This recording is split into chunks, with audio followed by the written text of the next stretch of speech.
লাউ সাধারণত আমরা সবাই রান্না করতে পারি, তবে সেটি যদি হয় একটু ভিন্নভাবে গাজর, আলু আর ডিম দিয়ে, তাহলে কিন্তু খেতে আরো বেশি সুস্বাদু ও মজাদার হয়ে থাকে। একদম সহজভাবে রান্নাটি করে দেখাবো। আসসালামু আলাইকুম everyone, welcome back to my Roshni kitchen and blog. সম্পূর্ণ রেসিপিটি দেখতে থাকুন, আশা করি অনেক ভালো লাগবে। আমি এখানে ৬টি ডিম আগে থেকেই সেদ্ধ করে খোসাটাকে ছাড়িয়ে নিয়েছি। এখন ভেজে নিব। এর জন্য দিয়ে দিলাম হাফ চা চামচ লবণ, হাফ চা চামচ হলুদের গুঁড়ো আর হাফ চা চামচ মরিচের গুঁড়ো। এখন হাত দিয়ে ভালোভাবে মাখিয়ে নিব। এরপর একটি প্যানে দিয়ে দিলাম রান্নার রেগুলার তেল। তেলটা একটু গরম হয়ে আসলে ডিমগুলো দিয়ে দিচ্ছি। এখন নেড়ে চেড়ে গোল্ডেন ব্রাউন করে ভেজে নিব।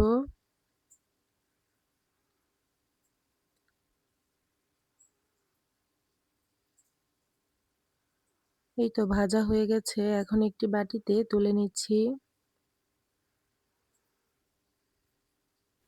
সবগুলো ডিম তুলে নিয়ে একই প্যানে আর কিছুটা তেল দিয়ে দিচ্ছি পেঁয়াজ কুচি আর রসুন কুচি। আমি একদম মশলাটা ভেজে রান্নাটি করে নিব। আপনারা চাইলে শেষেও বাগার দিয়ে নামিয়ে নিতে পারেন। দিয়ে দিলাম ২টা শুকনো মরিচ মাঝখান থেকে কেটে আর হাফ চা চামচ আস্ত জিরে। এরপর নরম হয়ে যাওয়া পর্যন্ত একটু ভেজে নিচ্ছি। এখন দিয়ে দিচ্ছি ১ টুকরো দারচিনি আর একটা তেজপাতার অর্ধেক। দিয়ে দিচ্ছি মসুর ডাল। ডালটাকে আমি আগে থেকে ধুয়ে পরিষ্কার করে নিয়েছি। ডালটাকে কিছুক্ষণ ভেজে নিয়ে দিয়ে দিচ্ছি ২ চা চামচ আদা রসুন জিরার পেস্ট।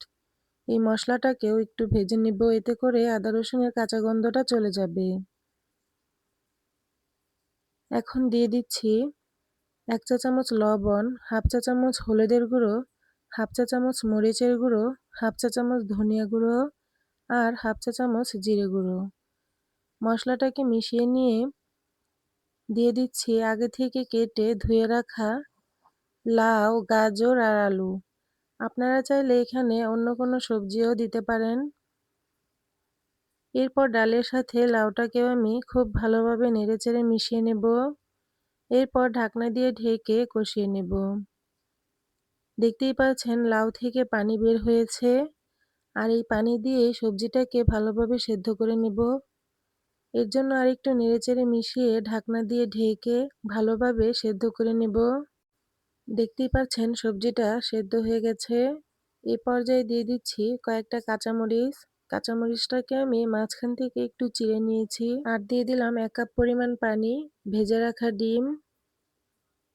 একটু নেড়েচেড়ে ডিমের সাথে মিশিয়ে নিয়ে পানিটাকে আমি টানিয়ে নিব।